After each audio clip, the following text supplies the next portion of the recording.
In North Africa, the Sudanese army and its rival paramilitary force resumed peace talks last week in a new push to end the nearly 7-month conflict between Sudan's warring factions. The revived talks between representatives from the Sudanese army led by Abdel Fattah Burhan and the Rapid Support Force paramilitary commanded by Mohammed Hamdan Dagalo are underway in the Saudi coastal city of Jeddah.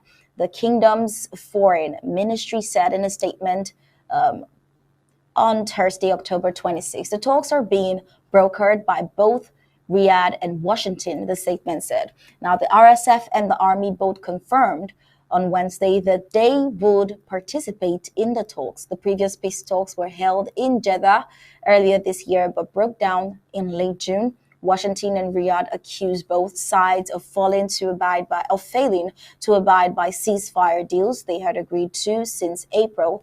There have been at least 9 temporary ceasefire deals, and all have foundered. Let's hope this one makes a difference.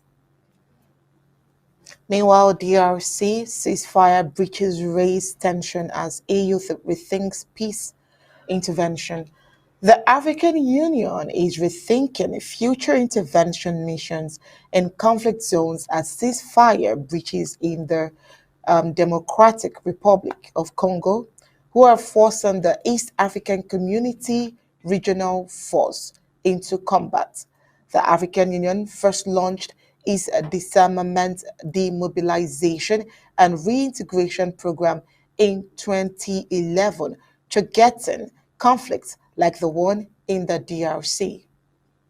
Now, this week, the Continental Bloc said its fourth phase of disarmament programs in conflict zones will largely rely on local peace solutions backed by data. The UN Department of Peace Operations and the World Bank are supporting the program.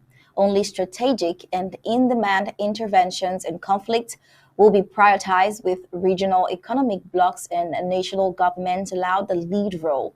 This will ensure that the results in the conflicts prevention and response are fit for purpose and impactful, read a dispatch from the AU on the AU-DDR capacity program.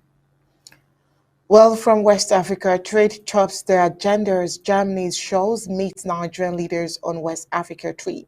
German Chancellor Olaf Scholz met with Nigerian President Bola Tinubu on Sunday to discuss trade and investment opportunities during a West African tour, as the European country looks to diversify its trade partners and expand economic partnerships in the energy-rich region. In his third trip to Africa since he took office in 2021 and his second this year, Scholz pushed for further development of Nigeria's capacity to meet local needs, even as Germany seeks improved trade relations with its second largest trading partner in sub-Saharan Africa. Germany-Nigeria trade volume is estimated to be about 3 billion euros annually.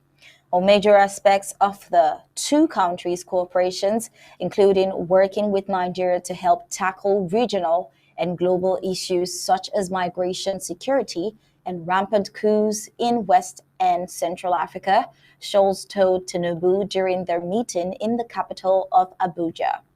Meanwhile, many in Niger are still suffering under coup-related sanctions. Junta backers call it a worthy sacrifice as families in Niger struggle after economic sanctions imposed in response to the military coup.